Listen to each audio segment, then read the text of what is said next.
Okay, if the panelists can switch on their videos, that'll be great, and audios. And I know we're running a little bit behind, but we still have about 20 minutes for nice discussion. So again, the theme for this section was team building and setting up limb reconstruction practice. And I really enjoyed the broad spectrum. So maybe, let me ask for Parihar and Four, and of course others can chime in. Mangal mentioned this word jugaad, which to me is like a frugal innovation in a way with creative thinking. And then, there's this concept of reverse innovation. Anir mentioned reverse fellowship, but I feel like there is reverse innovation where so-called well-resourced countries can learn a lot from low and middle income countries. But somehow that platform isn't as easily available, or there's not much traction. I mean, there's some traction in the economic sector, but not so much, at least in our field. So how do we get it to that level? Any thoughts, ideas? So the question is, like this is a great example, I feel like, with panelists from all parts of the globe kind of sharing thoughts. But how do we make it more mainstream? And how does the high-income country center understand the unused resources and experience that are there in low and middle income countries? And I think some of us have lived both worlds, and they see that as a lost opportunity. I think one of the simplest things that can be done is people like us who can interact, who know each other. Fellowship system where, for example, in high-income countries where you are, you establish, a 4-month, 6-month people who've done fellowships with other people in low-income countries. So therefore, you get somebody who's kind of relatively trained, who then gets also to see the other side of things and is exposed to stuff like that. Now you could do that with a minimum stipend, which a living stipend, not a salary. But that's a huge thing for somebody who can come there, spend maybe 4 months, and if each center sets up a 4-month or something like that, 1 or 2 fellowships in a year. For example, the fellowship I did with Dr. Paley was a so-called international fellowship, where I had to pay nothing, but I didn't get paid anything. I had to spend for staying and stuff like that, which was okay. The fellowship I did with Dr. Ranawat was the same, funded by the Ranawat Foundation. They didn't give us any large amounts, but there was like a living stipend, so you could stay close to the hospital. That is a huge thing, I think. There are n number of, like, I have now, there have been around 30 fellows who've gone through our program, who've done 1-year fellowships.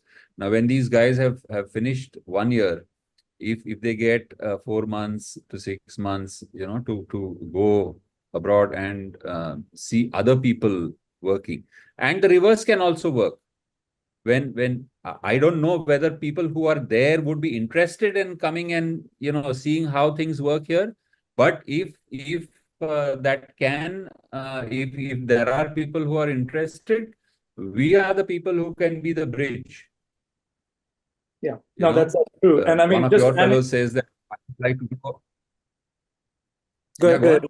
No, sorry, I didn't mean to interrupt. Go ahead. So if one of your people wants to come, then 5, 6, 7, 10 people in lower income countries, and you can say, okay, this is this guy is my fellow, he's good, please take him on for and that's it. That is what I think really works. These personal recommendations is what is most important. Yeah, and just to kind of reinforce that, at UCSF they've had, like, there's the trainees, the residents, go to other centers, low middle income countries, and they really come back with a change in attitude. Even if they never work in another low middle income country, I think their empathy, their cultural sensitivity increases. Great. Anir has his hand up. Anir, please.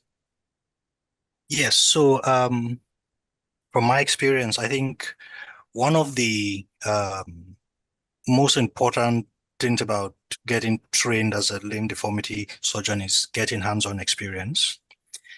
And I've done fellowships in continental Europe and in North America. And of course, the biggest problem is that hands-on experience.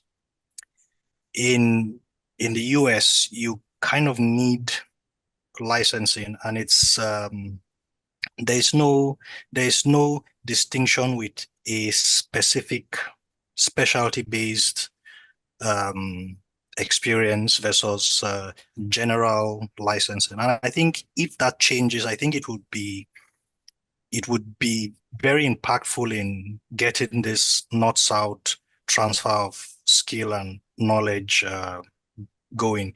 In continental Europe, that model works. So I went to do a fellowship in Austria, and I didn't have to go through licensing exams and all of that. Of course, I was not working independently. I got to scrub in and assist at surgeries, and there is something about observing at close quarters. You get you get a lot more learning experience from that, rather than just being in the room and seeing a procedure done. So I think if there's some way to overcome the licensing obstacle and have some specific pathway to licensing that allows you to scrub in and assist, certainly not to be an independent surgeon, it would bolster the north-south transfer of skill and knowledge. And of course, the other thing Dr. Mangal Pareha mentioned about the reverse fellowship, I think the problem with that is it's difficult for a surgeon practicing in the US to leave his practice and spend 6 months or 1 year sabbatical in, say, Nigeria or Cameroon, something like that. If there was some way to, make that a reality, that would also help. So these are things that I think, would further that transfer of knowledge. Yeah, that's Thank good. you. And just thank you, Anir. Those are really insightful comments. And just for the record, our next session post-lunch is on this exact same theme of teaching and training in austere environments. But let me just say one thing before I give it to Mangal. The Canadians are actually much ahead than the Americans in terms of allowing overseas visitors. So, and I know Reggie could probably speak to it. So I think that's an area where I think we could, but it takes a lot of legislation and administrative burden to sort of get over it. So Mangal, you had a thought? Yeah, no, I was kind of underlining what Anir said in the sense that because hands-on is required. So then if someone is, the preparatory groundwork is done back home, so to speak, and then comes there, then observation gives a certain polish. That's number one. Number two, I guess things have changed now. When I was there, I didn't have a license, but we were under some particular category of health visitor or something, I don't remember. And in one of the fellowships, the surgeon, it was Dr. Anawat, where we didn't go on the books, basically. So we could be scrubbed, but we didn't go on to the whatever register. I guess that probably is not possible now, or things have changed and stuff. Too much oversight. Almost it's become too much of a bubble. Maybe I'll ask Scott, because Scott's got a unique experience where he sort of is the one who's now in Haiti, and in a way he's kind of embedded there. So Scott, what's your take on, the theme of this section was team building. So maybe you can share your experiences about one, your experience with team building, the wins and losses, and then, you know, the stuff we're talking about in terms of what's appropriate training and your experience in Haiti. Oh, yeah, sorry, I had to step out for a minute for a team with our meeting in Haiti. And in spite of all the problems there, surgery is continuing there. It's exciting to see that going on. And for myself, it's a real tragedy that the security situation isn't better, because it's such an opportunity for learning.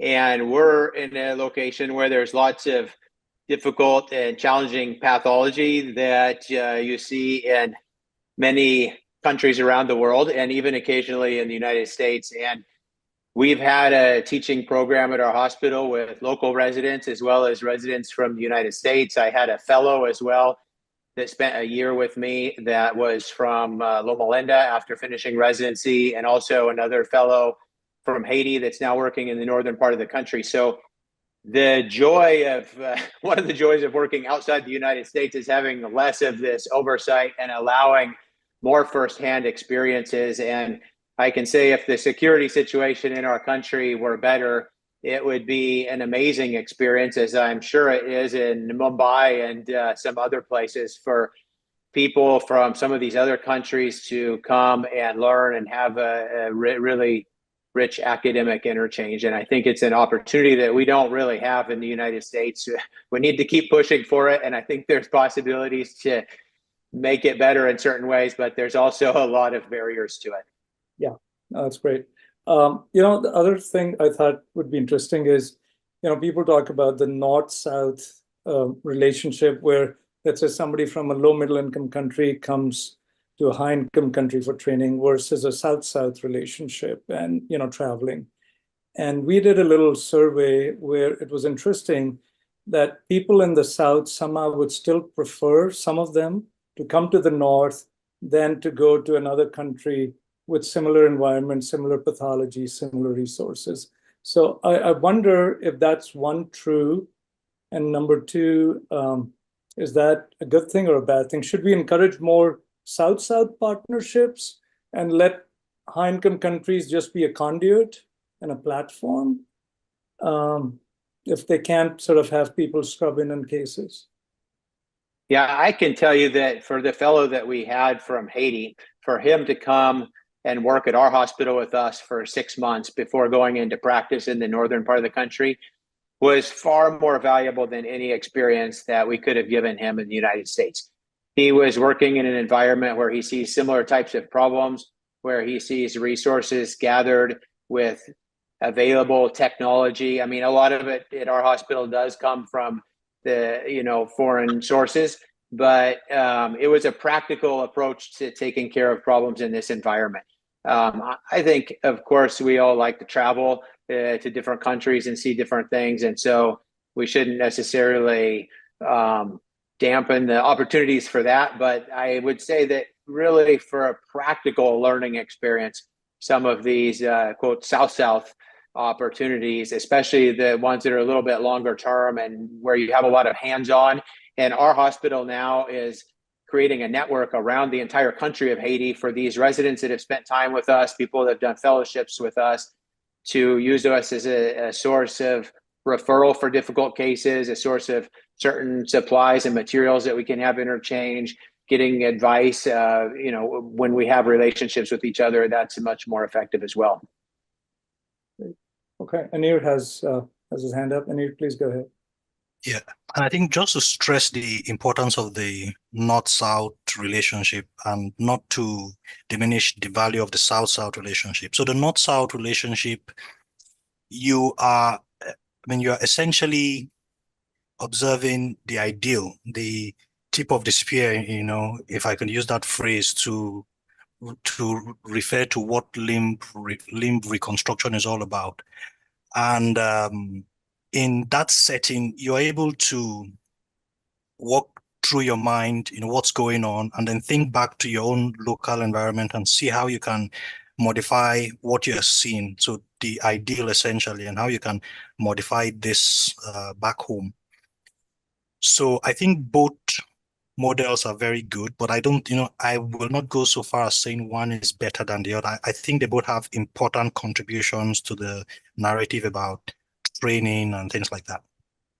Maybe I'll put Chris on the spot. And so Anir, you and Chris have like now a nice north-south relationship in the north. So what do you think, Chris? How has having Anir by your side, changed your practice, your mindset, if in any way?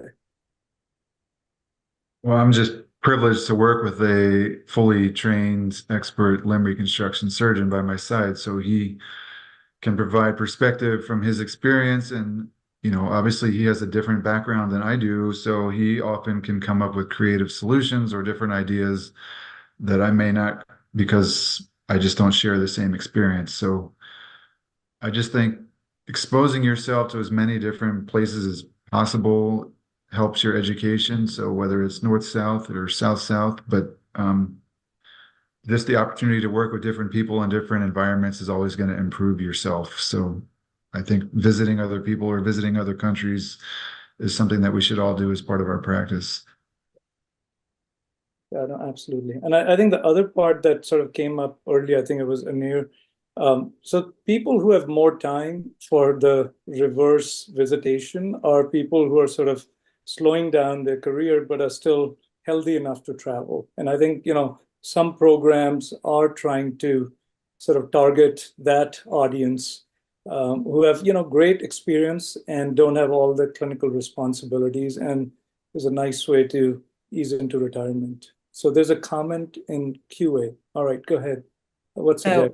Yeah, it's more like a comment, I think, than a question, but just a surgeon from Latin America noting that in order to do a fellowship in the United States, you have to take the USMLE, which is obviously a big obstacle, even if they're not going to stay in practice here. Yeah, and I think, Jackie is involved with LLRS and the traveling fellowship. So a plug for LLRS that they host, and I know Anir did that, and so did some of other surgeons, where you could apply as an international traveling fellow through LLRS and other societies. CCOT has one too. So that's another way to at least get some experience, and some of that is funded, at least partially. Okay, I'm getting a message. It's 3-minute warning for lunch. Does anybody have other thoughts or comments? If Do you want to send out the panel questions for this? It's okay. It's okay. But yeah, the polling ones, I kind of thought about it, but sure. So, are people, I can't see it on my end, but okay, here's the question we asked. What additional personnel would be most helpful for building a limb deformity practice? And I guess the majority, or a third, said an APP, an advanced practice provider, PA, or a nurse. 14% said physical therapist, another 14, another orthopedic surgeon.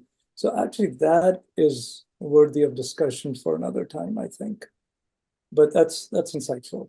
Okay, sounds good. I think it's time for lunch, a lunch break rather. Some people, and I realize, some audience and panel members, it's past your bedtime, so I really appreciate that.